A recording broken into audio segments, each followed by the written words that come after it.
हाँ तो मित्रों, सीखे अंग्रेजी शब्द धुरंधर फिल्म के रिव्यू से। क्योंकि जब पूरी दुनिया उस पर रिव्यू बना के व्यूज़ कमा रही है तो मैंने सोचा मैं भी कमा लूँ, लेकिन हम पढ़ाई लिखाई की बात करेंगे, अंग्रेजी के नए शब्द सीखेंगे। आप जानते हैं फिल्म 4 घंटे लंबी है और उसमें भी शुरुआती आधा भाग धीमा चलता है।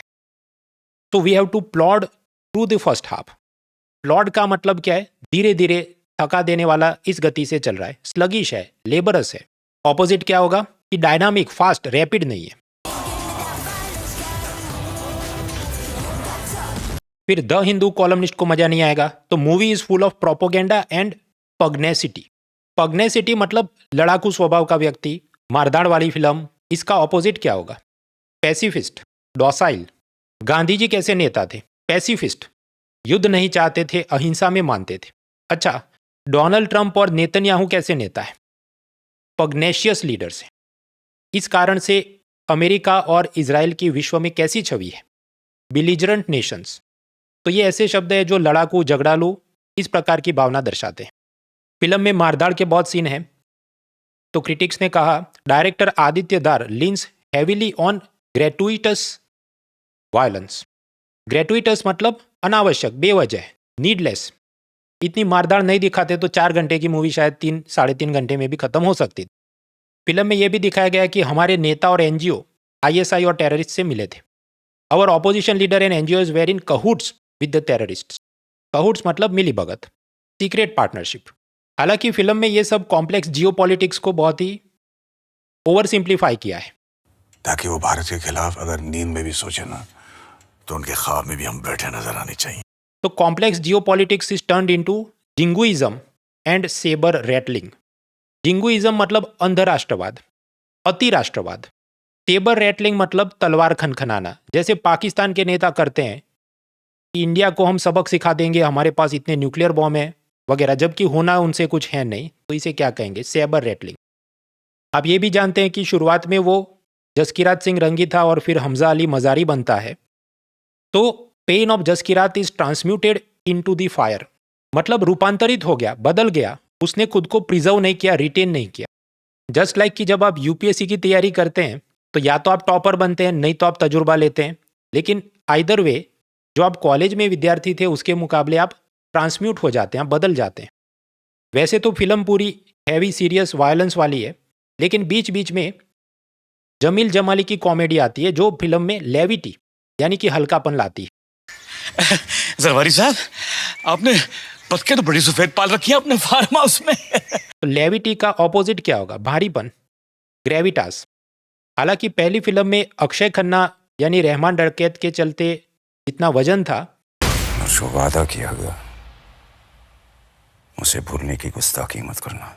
दूसरी फिल्म में रणवीर, संजय दत्त, अर्जुन रामपाल, ये सब लोग मिलके भी अक्षय खन्ना वाला वो वजन नहीं ला पाए, ऐसा क्रिटिक्स का बोलना है। अरे लो क्यों रहा है लाले? तूने सुना नहीं? मान लीजिए घोड़ा मर गया, फिर भी हम उसको चाबुक मारते रहे तो क्या वो दौड़ेगा? नहीं दौड़ेगा। तो अंग्रेजी में इसका मुहावरा है फ्लॉगिंग अ डेड हॉर्स, यानी बेकार सी चीज में वक्त बर्बाद करना। तो इस फिल्म में भी ये जितना सब आतंकवाद फैल रहा है उसके पीछे बड़े साहब यानी दाऊद इब्राहिम सूत्रधार हैं, ऐसी सब जो बातें चली जो कई सारी बॉलीवुड फिल्मों में पहले भी हो चुकी। इसलिए क्रिटिक्स ने कहा मच फ्लॉग्ड दाऊद इब्राहिम हॉर्स। ये भी ऐसी बात हुई कि यूपीएससी के अंदर प्रीलिम्स पेपर टू सी सेट, उसमें बहुत ही हैवी किस्म का मैथ्स, रीजनिंग और कॉम्प्रिहेंशन पूछा जाता है।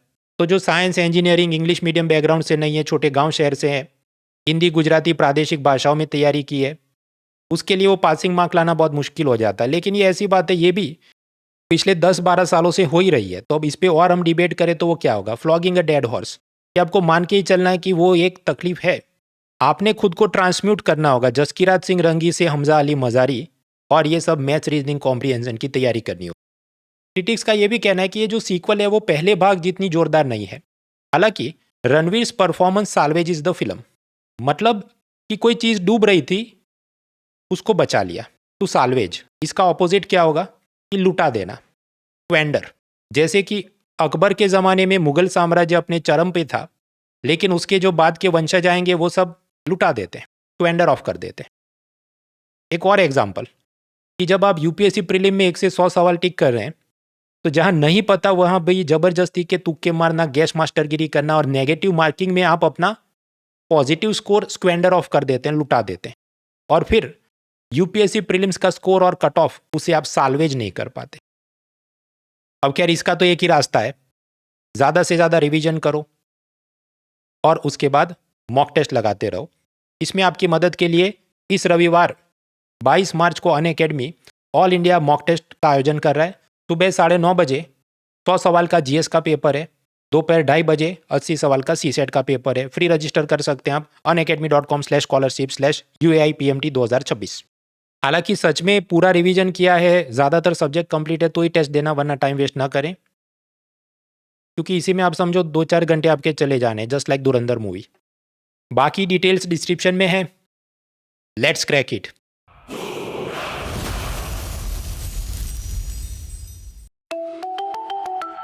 Unacademy. Let's crack it.